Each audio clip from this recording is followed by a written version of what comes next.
Musibah yang menimpa Mohan hari itu terjadi begitu cepat dan tak terduga. Padahal hari itu seharusnya menjadi hari yang menyenangkan baginya. Setelah menyelesaikan sesi pemotretan, Mohan menerima honor sebesar 25 juta rupiah. Ia merasa senang, puas, dan bersyukur. Namun, kebahagiaan itu hanya bertahan sekejap. Begitu keluar dari gedung tempat ia menerima honor tersebut, Mohan mendapati motor yang dipinjamnya dari Dava sudah tidak ada di tempat parkir. Motor itu hilang. Kemungkinan besar dicuri. Mohan langsung terkejut dan bingung. Ia tidak pernah menyangka hal seperti ini bisa terjadi. Apalagi dengan motor milik temannya. Motor itu bukan miliknya. Dan ia merasa sangat bertanggung jawab atas kehilangannya. Dengan panik, Mohan langsung menghubungi Dava untuk memberitahukan kejadian tersebut. Namun, seiring berjalannya waktu, Mohan mulai merasa bahwa kejadian ini bukan sekadar pencurian biasa. Ada sesuatu yang lebih dalam, sebuah niat tersembunyi untuk menghancurkan hidupnya. Seseorang diam-diam menyimpan dendam terhadap Mohan. Sosok itu tidak ingin melihatnya bahagia. Bahkan sebelum peristiwa ini, orang tersebut sudah beberapa kali mencoba merusak hidup Mohan.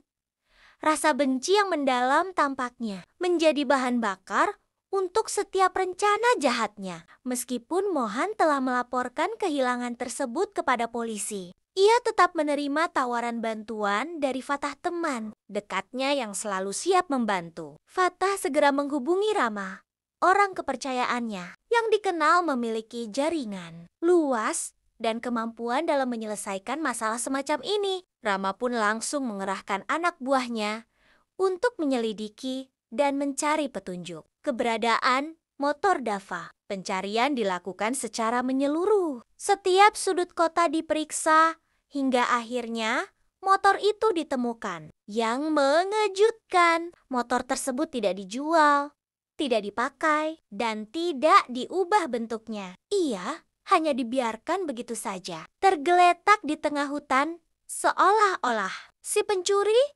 memang tidak berniat menggunakannya. Hal itu memperjelas bahwa pencurian ini bukanlah soal materi. Tujuan si pencuri bukanlah uang atau keuntungan dari hasil penjualan motor. Ia hanya ingin menyusahkan Mohan, menjatuhkannya, menyakitinya dengan cara yang halus tapi menghancurkan. Motor itu hanyalah simbol, dan kehilangan itu dimaksudkan untuk membebani Mohan secara emosional karena motor itu bukan miliknya, melainkan milik sahabatnya. Setelah motor ditemukan, Fatah segera mengembalikannya kepada Mohan. Wajah Mohan tampak lega. Ia tahu betapa berharganya motor itu bagi Dava, dan ia tak ingin mengecewakan temannya. Dengan rasa syukur, Mohan pun segera mengembalikan motor itu kepada Dava, memastikan semuanya kembali seperti semula. Namun, cerita ini belum berakhir. Si pencuri yang ternyata memang memiliki dendam pribadi terhadap Mohan merasa kesal karena rencananya gagal. Ia tidak menyangka Mohan akan selamat dari masalah itu berkat bantuan dari Fatah.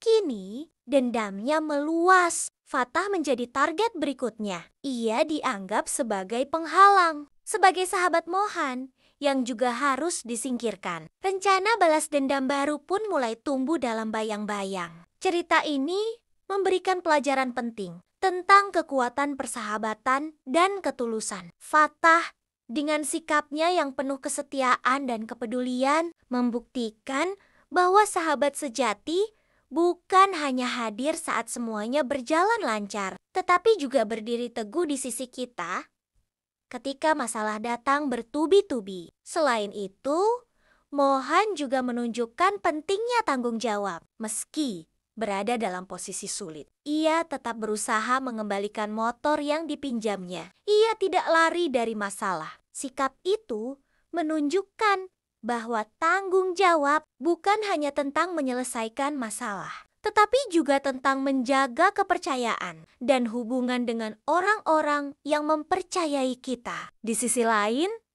cerita ini juga menjadi pengingat akan bahayanya dendam. Orang yang memelihara dendam tidak hanya merugikan orang lain, tapi juga dirinya sendiri. Dendam membuat seseorang mengambil tindakan tidak rasional, seperti mencuri tanpa tujuan, hanya untuk membuat orang lain menderita. Bahkan, dendam bisa menyebar dan melukai orang-orang yang tak ada hubungannya dengan masalah. Awal seperti Fatah dalam cerita ini. Pada akhirnya, dendam hanya akan membawa kehancuran baik bagi korban maupun pelaku itu sendiri. Cerita ini mengajak kita untuk lebih berhati-hati dalam bertindak, dalam menyimpan emosi, dan dalam memilih jalan saat kita terluka. Dan yang paling penting, jangan pernah meremehkan arti kehadiran sahabat sejati. Sebab dengan ketulusan, tanggung jawab,